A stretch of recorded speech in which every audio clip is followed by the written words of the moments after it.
iyi mwumva ni radiyo ijwi ry'Amerika ivugira i Washington DC mu Kirundi n'Ikinyarwanda.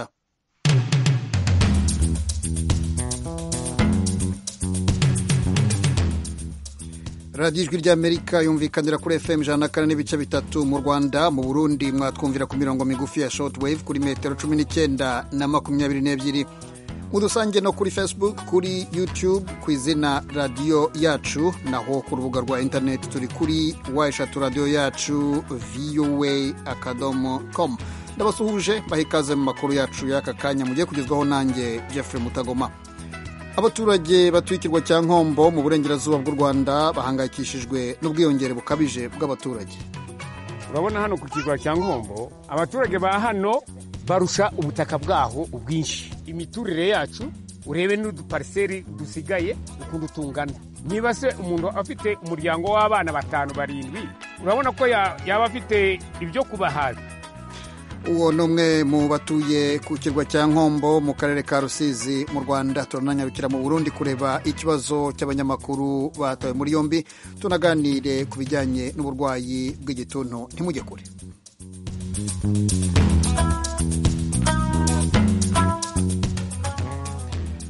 Amakuru yacu tuyahere mu Rwanda. Abanyamategeko bunganira Bwana Drake Mugisha mu rubanza rw'ubujurire uyu munsi bakomeje kugaragaza ingingo zigamije kwerekana ko bunganira yarenganijwe mu mikirize urubanza rwa mbere, aho urukiko rwamukatiye igifungo cya burundu. Drake Mugisha yahamijwe icyaha cyo kwica umugore we Maggie Mutesi Amuneze, ariko abamwunganira bagasaba ko ingingo zashingiweho ziteshwa agaciro nk'uko tubibwirwa na Eric Bagirubusa.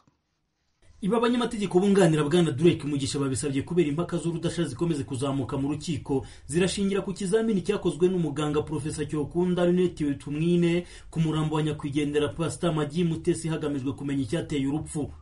Bivuga ko yishwanizwe n'umugabo we Drake Mugisha. Bamwunganira bavuga ko ikizamini na raporo bye bitashingirwaho mu gufata icyemezo mu nkiko. Bavuga ko Dr. Sylvester Onzivuwa wo muri Uganda, inzobere mu gupima imirambo, bamwegereye maze yemeza ko ibyakozwe na mugenzi we bitarimo kuri. Nyuma yo kunenga ibyakozwe n'uyu muganga wavuriraga mu bitaro byitiriwe Umwami Faisal, urukiko rwategetse ko Minisitiri w'Ubuzima ashyiraho abandi baganga b'abahanga bakagaragaza niba ibyo yakoze ari ukuri cyangwa se bitari ukuri. Hashyizweho abaganga 3, ariko ibyo bakoze nabyo byakomeje gukurura impaka ndende mu rukiko. Mugisha watangiranye ijambo yabwiye urukiko ko inenge zagaragaye muri raporo ya Professor Cyokunda na n'uwo bashyizweho barushijeho kuzishimangira. Abo bavuga ko basanze ibyakozwe na Cyokunda bihagije kwemeza icyateye urupfu. Mugisha yabwiye urukiko ko ibyakozwe na Cyokunda ari cyo yise akagambane yagiranye na Bwana Samurara, musaza wa Maggie Mutesi uregera indishyi muri urubanza, akavuga ko icyari kigamijwe ari ukumufungisha. Yavuze ko umugore we yagize ikibazo mu kwa 9 2017 maze we n'abandi baramuterura bamujyana kwa muganga. Asobanura ko kuba raporo ya Cyokunda yaragaragaje ko hari imbavu 2 zari zavunitse ari amakosa yakozwe n'abaganga bashaka kwirengera banga ko bibabarwaho. Kuvuga ko Maggie Mutesi wa Faisal bamwakiriye yapfuye kuri Mugisha ni ikinyoma, kuko ngo uwapfuye bamwakirira mu buruhukiro ntibamwakirira mu bitaro by'indembe hazwi nko muri Urgence. Yavuze ko ibyemejwe n'abaganga Dr. Gervais Ntakirutimana wo mu bitaro bikuru bya kaminuza CHUK, Dr. Thierry Zawadi Muvunyi wo mu bitaro bya gisirikare biri Kanombe mu mujyi wa Kigali, na Dr. François Xavier Hakizimana wo mu bitaro bya Kacyiru bashyizweho na Minisitiri w'Ubuzima ngo ntibari kwivamo kuko ari abakozi ba leta. Yasabye ko hashyirwaho indi nzobere y'umunyamahanga itagize aho ibogamiye ikagaragaza icyahitanye umugore we mu magambo ye, aho kugira ngo abaganga b'Abanyarwanda bakomeze bakora icyo yise gufefeka. Maître Floride Akabasinga, umwe mu bamwunganira, yibukije ko urugaga rw'abaganga n'abavuzi b'amenyo mu Rwanda rwemereye urukiko ko nta muganga n'umwe mu Rwanda rugira wize ibyo gupima umurambo agamije kumenya icyateye urupfu. Yavuze ko ibyakozwe n'abaganga 3 bashyizweho na Minisitiri w'Ubuzima n'umuntu usanzwe yabikora. Amezi 2 urukiko rwahaye bubise ko ari inzobere bayakojeje iki, kwandika ibika 2 nabyo bitagira icyo byungura. Uko niko Maître Kabasinga yibaza, akavuga ko ibyakozwe nabo baganga birushaho guteza urujijo ku kiburanwa. We na mugenzi we Maître Fred Rwagitare basabye urukiko gutumiza Minisitiri w'Ubuzima maze agasobanura icyo yashingiye ahitamo abaganga 3 bakomeje gukurura impaka. Basabye kandi ko abaganga baza mu rukiko n'imyirondoro yabo yuzuye, impamyabumenyi z'ibyo bize, ndetse n'icyo urugaga rw'abaganga n'abavuzi b'amenyo mu Rwanda rwabahereye uburenganzira bwo gukora. urukiko rwabajije niba bazana ibyo byangombwa babifotoje cyangwa se niba byaza ari umwimerere. Bavuze ko babifotoza bakabishyikiriza urukiko. Ubushinjacyaha buhagarariwe na Bwana Faustin Mukunzi na mugenzi we bwavuze ko ibisabwa n'aba banyamategeko bagombye kumenya n'impamvu babisaba. Bwavuze ko Minisitiri w'Ubuzima atari wagatumijwe mu nkiko kuko ngo abaganga bashyizweho n'ubuyobozi bw'ibitaro bakoramo. Abanyamategeko bakavuga ko bayobora ibitaro babitegetswe na Minisitiri nyuma y'uko urukiko rumutegetse kubashyiraho. Ubushinjacyaha buvuga kandi ko aba banyamategeko banenga raporo z'abaganga batari impuguke mu buvuzi, bakibaza mu kubatubiza mu rukiko kwabo niba hari icyo bazabaza abaganga batazi n'ibyo kuvura. Abunganira Mugisha babwira urukiko ko bitasaba ko umuntu runaka yaburanisha urubanza ruri mu rwego yazobereyemo, bityo kuri bo bibaye uko urubanza rwaba ruburanishwa n'abaganga. Ubushinjacyaha bwavuze ko abaganga batatu bashyizweho na leta ibizeye. Bwibukije ko Professor Emmanuel Rudakemwa ukuriye urugaga rw'abaganga n'abavuzi b'amenyo mu Rwanda yemereye urukiko ko nubwo atize ibyo gupima imirambo nawe amaze kuyipima myinshi, bityo ko gupima imirambo bidasaba kubiminuzamo. Bwasabye ko niba bakeka ko abaganga bakoresha impamyabumenyi zitari zo batanga ikirego mu bugenzacyaha RIB. Maître Kabasinga wunganira uregwa ati mwibuke ko ukuriye urugaga yavuze ko ibikorwa byose biba ari ukwiyaranja kuko nta n'umwe wabyize. Ati se abantu bakwiyaranja bikaviramo umuntu gufungwa burundu. Bwana Arthur Muraru uregera indishyi yasabye ko kubera rero abana banyakwigendera byaba byiza urubanza rwihutishijwe rukava mu nzira. Yavuze ko iyo abana barwumvise mu itangazamakuru birushaho kubashavuza. Abamwunganira nabo baremeranywa n'ibivugwa n'ubushinjacyaha bakavuga ko ibyakozwe n'abaganga ari ukuri. Bwana Mugisha mu gisa no kumvikanisha ubushobozi buke bw'abaganga bashimangira urupfu rw'umugore we yabwiye urukiko ko yizicunga mutungo kandi ko habamo agashami k'amategeko. Yashimangiye ko nubwo ako gashami karimo bitamuha ububasha bwo kwicara mu nteko ngo aburanishe urubanza. Abamwunganira bakavuga ko gutanga umucyo mu rubanza rwe byagira n'akamaro ahandi bakeka ko habayeho akarengane gashingiye ku bizamini byakozwe ku mirambo mu buryo urugaga rw'abaganga rwita bwo kwiyaranja bikifashishwa nk'ibimenyetso mu nkiko. Umucamanza yanzuye ko mu mpera z'ukwezi gutaha kwa 11 aribwo azatangaza icyemezo kuri izi mpaka zimaze iminsi zigibwa. Bagira ubusa, Ijwi ry'Amerika, i Kigali.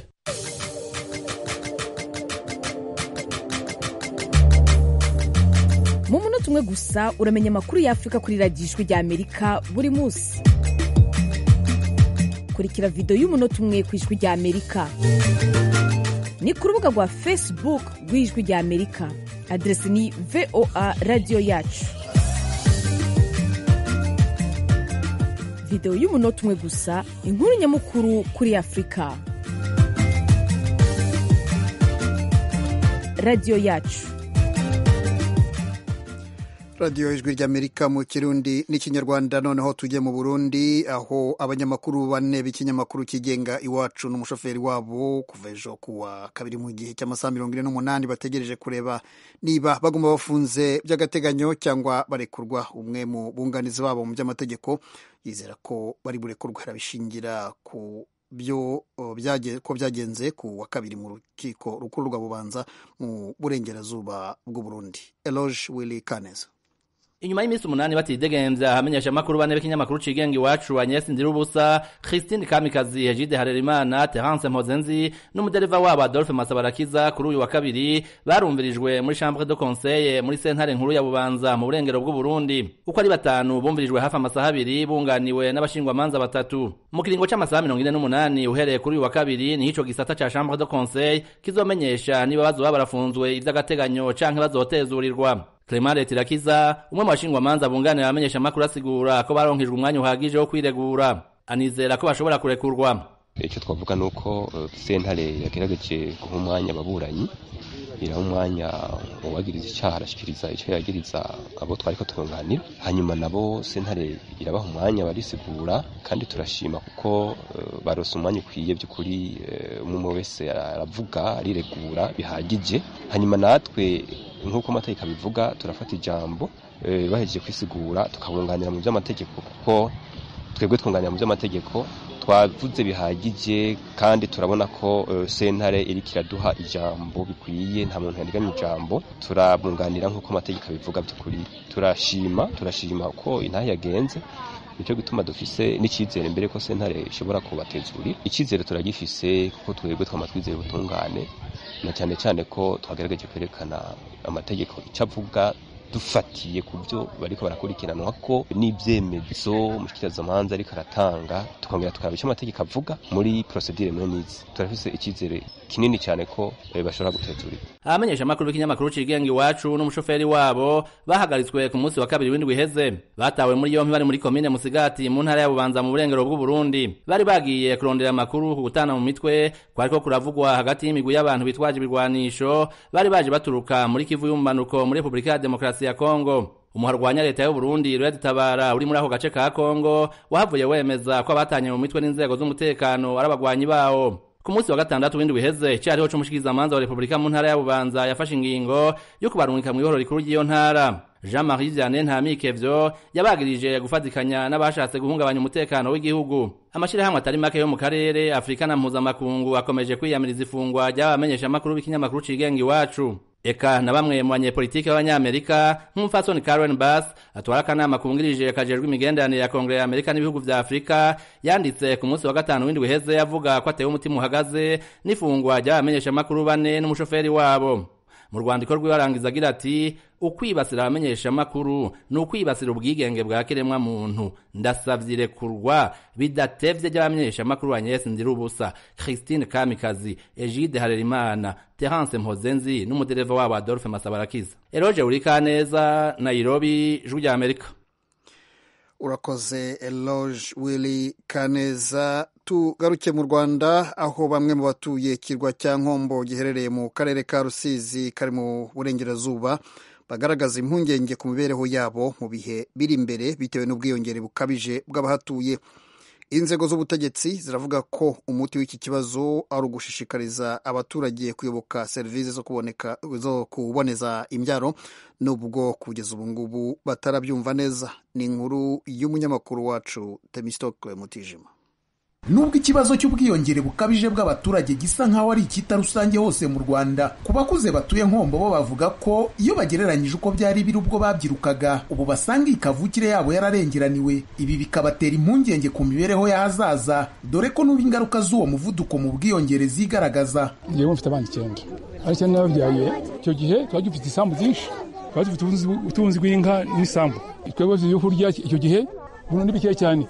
Niko Nkombo umwana ntariye n'ukuri barya nimugoro babonye nk'ibumba 2. Twarahingaga tukeza mbere bagashundura ibyo mu kiva tukarya tukabaho neza, none ubu ngubu dusigaye dutunzwe nk'abanimisi. Urabona hano ku kirwa cya Nkombo abaturage ba hano barusha ubutaka bwaho ubwinshi, noneho tukagira izo mpungenge. Nawe ubwawe wirebere imiturire yacu urebe n'udupariseri dusigaye ukuntu tungana.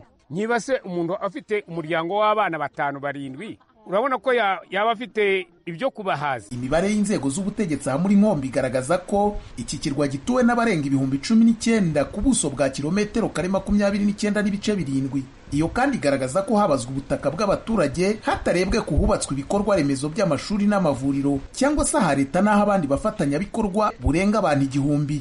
Mu gihe itegeko rirebana no kubungabunga ibiyaga n'imigezi riteganya ko nta kigomba gukorerwa muri metero 50 z'ibiyaga na kivirimo, abatuye Nkombo basanga iryo ryararushijeho kugabanya ubutaka batuyeho n'ubundi bwari busanzwe ari ntabwo. N'uwari ufite agasambu ku Kivu izo metero 50 se nkaho zabaye ubutayu. Hari n'uwari ufite agasambu konyine kwa metero muri metero 50 konyine gusa ndahandi afite. Gukuraho metero 50 kazenga mu kantu gato cyane, wagereranya ubwinshi bwabo ugasanga ni ikibazo. Hariya niho umuturage yakuraga umwumbati rimwe na rimwe n'udusoya, ariko ubu hagaramye kuriya ni ibihuru gusa, ni nka parike. Za metero 50 nibura badivijemo bakavuga ngo noneho bane metero 20 cyangwa 10 byatuma nibura hajya kazamuka. Ibijyanye n'imiterere y'aho batuye n'icyo kibazo cy'ubutaka burobyi, icyakora ibibazo bya mikoro make bituma badashobora kubona imitego iteganywa n'amabwiriza agenga uburobyi mu Rwanda.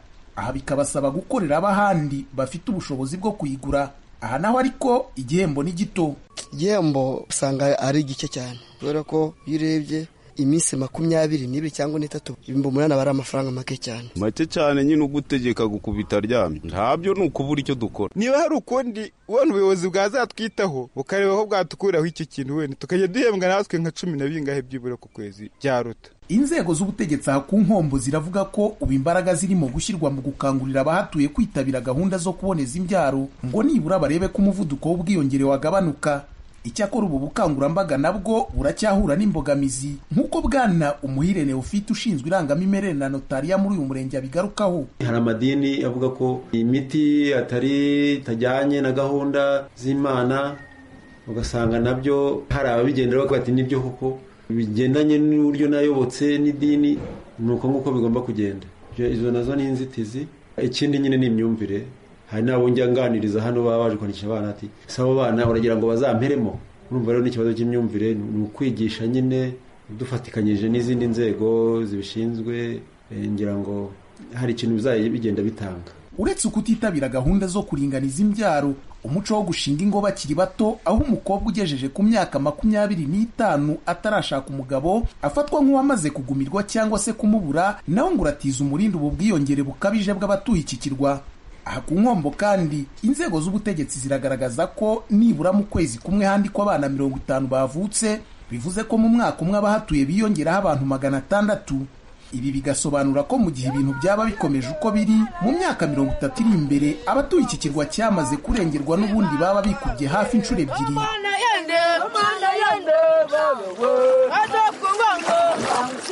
Temistoke Mutijima, Ijwi ry'Amerika ku kirwa cya Nkombo mu burengerazuba bw'u Rwanda.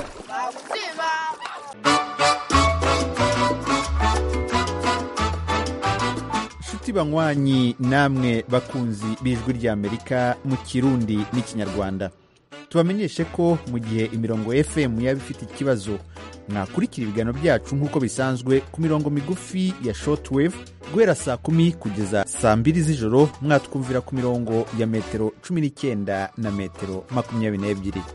Radio Ijwi ry'Amerika, radio yanyu.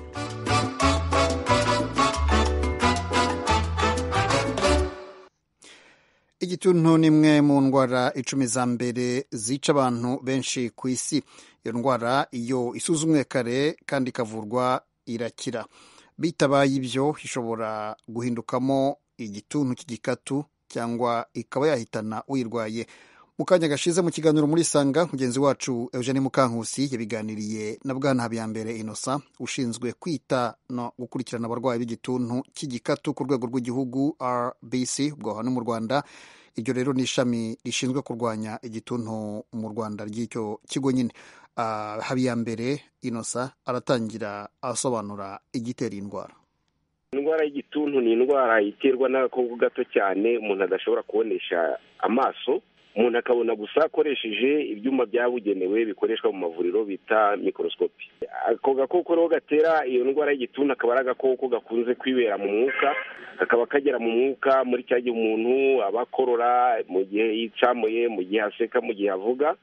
Ako gakoko kakaba kitwa bacille de coque. Iyo bacille de coque ikaba ari agakoko kavumbuwe n'umugabo w'umuganga w'umuhanga wo mu gihugu cy'Ubudage witwa Robert Koch mu mwaka w'1882. Akaba ari agakoko rero umuntu yandura mu buryo bw'umwuka 80%, igituntu ushobora kucyandura mu buryo bw'umwuka duhumeka, ubundi buryo bukaba bwafata 20%.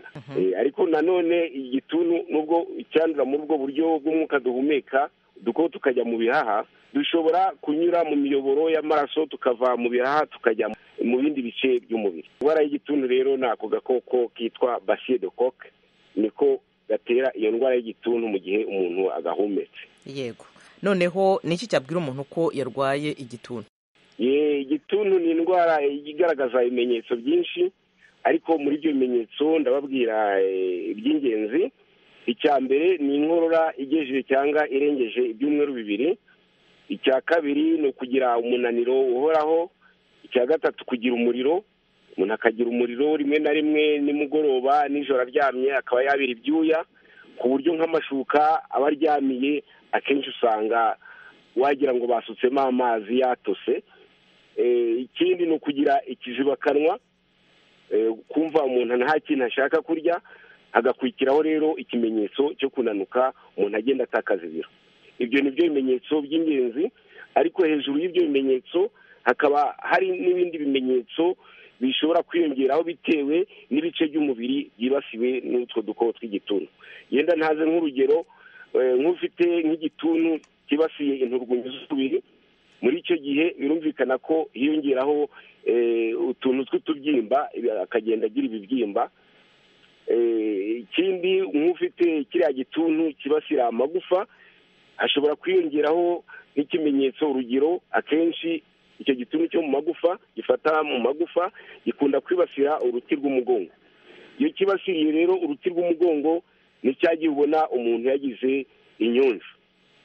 Ariko rero icyo twibandaho cyane ni cya gituntu cyo mu bihaha kigaragazwa n'iyo nkorora igejeje cyangwa irengeje ibyumweru 2, kubera yuko ari cyo cyandura, nicyo cyanduza, kandi wamara kucyandura ku buryo gishobora gufata imyanya iyo ari yo yose y'umubiri, biterwa gusa n'udukoko tw'igituntu ahantu twashatse kwerekeza mu bice bimwe na bimwe by'umubiri. Muratubwira ko igituntu gifata mu bice bitandukanye by'umubiri. Noneho umuntu ashobora kumenya ko arwaye igituntu gisanzwe cyangwa se igituntu cy'igikatu, ibimenyetso byaba bitandukana? Oya, ibimenyetso ntabwo bitandukana, ibimenyetso ni bimwe gusa. Kugira ngo nk'uko mumaze kubikomozaho muvuga igituntu cy'igikatu, imiterere yacu icyo ari cyo, ni ukuvuga ngo umenya igituntu cy'igikatu ari uko ukoresha ibizamini bya laboratwari.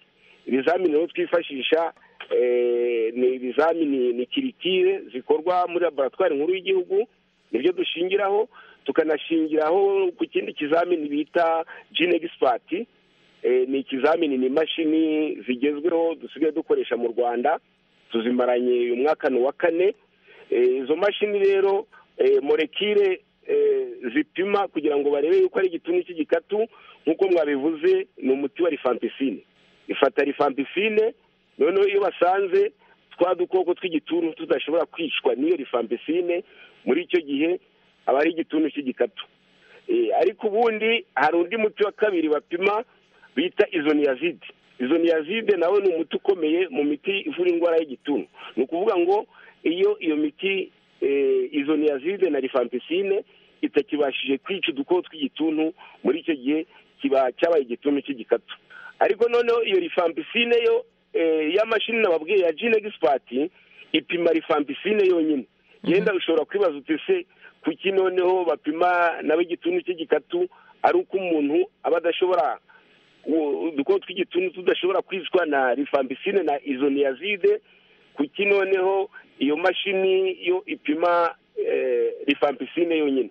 Iyo rifampicine icyo tugenderaho ni uko ubushakashatsi bwagaragaje ko iyo rifampicine itagishoboye kwica twa dukoko tw'igituntu, 99% na isoniazide iba itashobora kwica utwo dukoko tw'igituntu.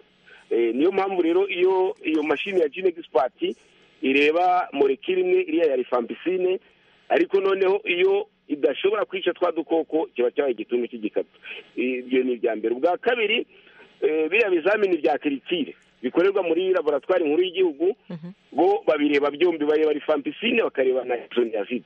Ni ukuvuga ngo ibisubizo bya kiritire bitwereka yuko ya rifampicine na isoniazide bidashobora kwica twa dukoko tw'igituntu. Ngo muri icyo gihe rero kiba cyabaye igituntu cy'igikatu. Ariko nanone igituntu cy'igikatu tutagiye ku bipimo, ubundi igituntu cy'igikatu ni cya gituntu gisanzwe kiba cyavuzwe nabi. Kuvuzwa nabi birashaka kuvuga iki? Ni kwa kundi umuntu anywa imiti adakurikije inama za muganga. Urugero, naba iyo miti umuntu agomba kuyinywa buri munsi.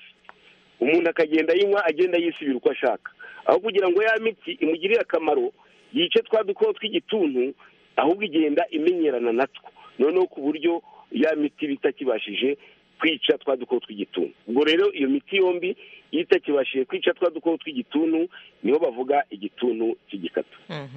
Ndi hano Kacyiru, Kigali mu Rwanda.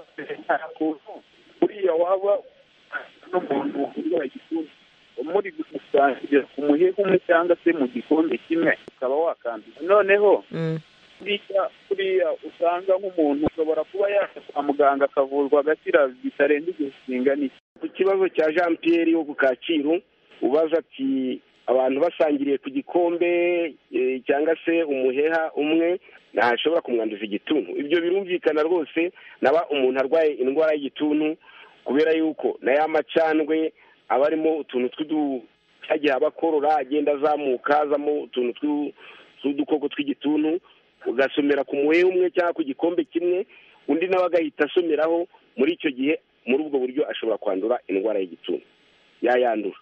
Ni ukuvuga ngo rero niyo mpamvu mu buryo dukoresha mu kurwanya iriya ndwara y'igituntu no kuyirinda, ni ukwirinda gusangirira ku kintu kimwe. Umuntu nkwiye gusomera ku muheha nawe usomereho ku gikombe kimwe cyangwa ikiyiko kimwe. Ibyo ni ukubyirinda, mbega ni ukugira isuku muri byose n'aho turi hose. Ku bijyanye n'igihe bifata kugira ngo umuntu akire indwara y'igituntu, mu gihe cy'amezi 6. Noneho indwara y'igituntu cy'igikatu hari uburyo bubiri butandukanye. Hari imiti dukoresha igakirira amezi 9, hakaba n'indi miti dukoresha igakirira amezi 20. Mutise abavurwa amezi 9 n'abavurwa amezi 20 n'abantu bameze bati. Uvurwa amezi 9 ni wa muntu urwaye indwara y'igituntu cy'igikatu aribwo bwa mbere. Naho abavurwa amezi 20 ni wa muntu urwaye indwara y'igituntu ubwo impamvu avurwa igihe kirekire gusumbya uriya ufashwe aribwo bwa mbere, nuko muri icyo gihe naba yarigeze kunywa imiti y'igituntu cy'igikatu. Dutekereza ko muri icyo gihe ashobora kuba n'iyo miti harimo imwe idashobora kumuvura. Akaba ari no muri urwo rwego rero bya bizamini bikorerwa muri laboratwari nkuru y'igihugu, mbere y'uko bamushyira ku miti babanza kureba naba na ya miti y'igituntu cy'igikatu ishobora kumuvura, isanzwe ikoreshwa mu gihugu, naba harimo ishobora kumuvura cyangwa idashobora kumuvura. Iyo bibaye amahire rero tugasanga ishobora kumuvura bitewe n'ibyo bizamini byakorewe muri laboratwari nkuru y'igihugu, muri icyo gihe ishobora kumuha ya miti y'amezi 9. Ariko iyo dusanze harimo ikibazo, muri icyo gihe ashyirwa kuri ya miti y'amezi 20, kubera yuko imiti itangwa ku mezi 9 itandukanye n'imiti itangwa ku mezi 20. Igituntu rero icyo nababwira n'icyo gituntu ari igituntu gisanzwe, ari igituntu cy'igikatu, ni indwara ivurwa igakira, gusa upfa kubahiriza inama n'amabwiriza muganga aguhaye. Iyo umuntu abyubahirije arakira rwose. Yego, twakire na Obede. Ikibazo cyanjye, yego, ese ni gare ushobora kuba uri kumwe n'umuntu urwaye igituntu ukanza, cyangwa se n'icyari ushobora kugitamana nawe arwaye igituntu ukaba wakandura? Umuntu ashobora kwandura, ariko noneho ikindi kintu namusobanurira ni uko umuntu uri kumwe n'umurwayi w'igituntu wese ntabwo ariko apfa kwandura. Ikibigiramo uruhare ni ubudahangarwa bw'umubiri. Ni ukuvuga ngo ubudahangarwa bw'umubiri iyo bwagabanutse, muri icyo gihe ashobora kuguhumekeraho cyangwa akagukororeraho cyangwa kwitsamuriraho, muri icyo gihe umuntu akaba yakwandura. Turebe rero bimwe mu bintu bishobora gutuma ubudahangarwa bw'umubiri bugabanuka. Icya mbere nababwiye ngira ngo iby'itabi byo nigeze kubikomozaho yuko nabyo bituma ubudahangarwa bw'umubiri bigabanuka. Ibindi rero bituma ubudahangarwa bw'umubiri bugabanuka ni umuntu ubana n'ubwandu bwa virusi itera sida, ni umuntu ubana n'uburwayi bwa diyabete, ni umuntu ubana n'uburwayi bwa kanseri, ni umuntu ugira ikibazo cy'imirire mibi, umuntu ugira indyo nkene, indyo ituzuye. Muri icyo gihe uwo muntu ubudahangarwa bw'umubiri iyo bwagabanutse akegerana na wa muntu urwaye indwara y'igituntu utivuza akamuhumekeraho cyangwa akamukororeraho, muri icyo gihe aba ashobora guhita yandura ku buryo bworoshye. Ariko umuntu udafite icyo kibazo cy'ubudahangarwa bw'umubiri, uwo muntu ushobora no kumuhumekeraho ukamukororeraho ntahite yandura. Ikimenyimenyi ni uko nababwira ko ubushakashatsi bwakozwe nabwo n'ishami ry'umuryango w'abibumbye ryita ku buzima OMS byagaragaje ko ibihugu biri munsi y'ubutayu bwa Sahara n'u Rwanda rurimo, ibyo bihugu harimo igituntu cyinshi cyane. Akaba ariyo mpamvu umuntu mukuru, ni ukuvuga ngo umuntu kuva hejuru y'imyaka 5, akenshi na kenshi usanga yarahumetse twa dukoko tw'igituntu, afite udukoko tw'igituntu.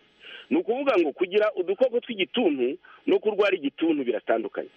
Ni ukuvuga ngo kubera bwa budahangarwa bw'umubiri wa muntu ababana na twa dukoko tw'igituntu ariko atarwaye igituntu. Yuko tuvuga kurwara igituntu muri cya gihe wa muntu ufite twa dukoko tw'igituntu mu mubiri yatangiye kugaragaza ibimenyetso, muri bya bimenyetso nababwiye cyane cyane ya nkorora nababwiye, inkorora igejeje cyangwa irengeje ibyumweru 2.